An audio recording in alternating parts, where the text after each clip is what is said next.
Today we'll be viewing a chess game played by two of the greatest scientific minds to ever live. Playing with the white pieces is Albert Einstein, and with the black pieces, Robert Oppenheimer. We have e4, e5, knight f3, knight c6, and bishop b5, the Ruy Lopez, which I did a video on recently. a6 is the main move, the bishop drops back. An immediate b5 is interesting. Bishop goes back to b3. Now after knight f6 attacking the undefended e-pawn, white castles, as they should.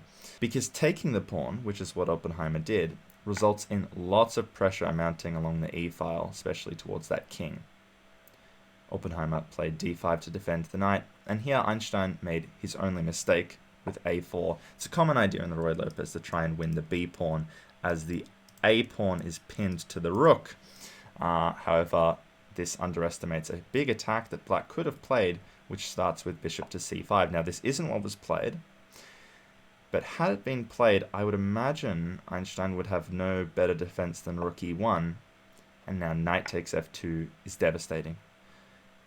This usually isn't an attack that black would go for, giving up two active minor pieces for only a rook. However, after e4, the white knight has nowhere good to go, and the white king will soon be overwhelmed by black pieces. For example, knight g1, queen h4.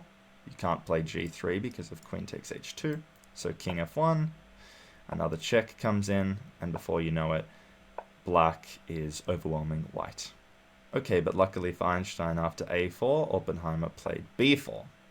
We have d3, and the knight should have gone back to f6, and we would have got a pretty common position after these moves. Bishop e6 would defend the d-pawn. However, knight c5 was played, which does not defend the d-pawn, which means that after knight takes, if black had tried to continue with knight takes knight, rook takes check, bishop e6, there's no knight to defend the d-pawn, so bishop takes d5 would have been played with numerous threats.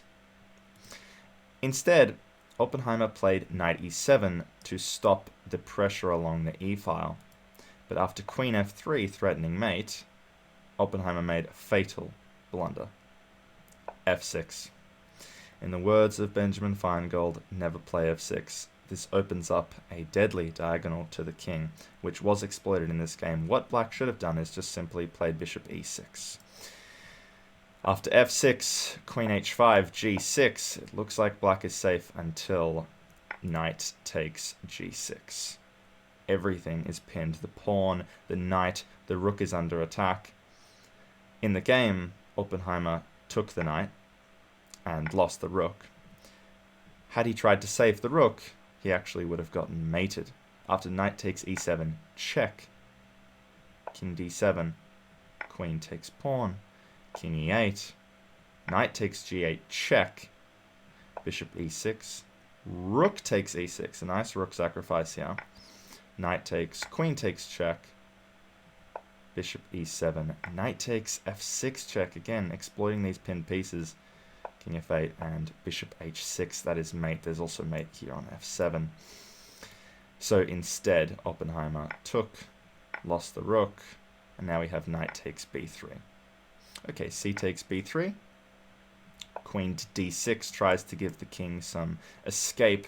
However, after bishop h6, white has a huge attack. There is a philosophy in chess with pinned pieces, which is that you should put more pressure on them, which is what Einstein is doing so well here. And after king d7, which gives up the bishop in order to save the king, this does just drop a bishop. Bishop b7 tries to counterattack in some capacity. However, after queen g7, this puts a lot of pressure on this newly pinned piece.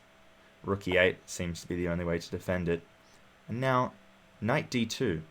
Quite a creative idea, which we'll see just in a second. After c5, rook a d1. a5, black does not see what's coming, and after knight c4, a knight sacrifice, white takes back with a devastating pin, which wins Oppenheimer's queen. He gave it up in the end voluntarily, and after king c8, bishop takes e7, it's clear that white is up a queen, and in this position, Robert Oppenheimer resigned on move 24.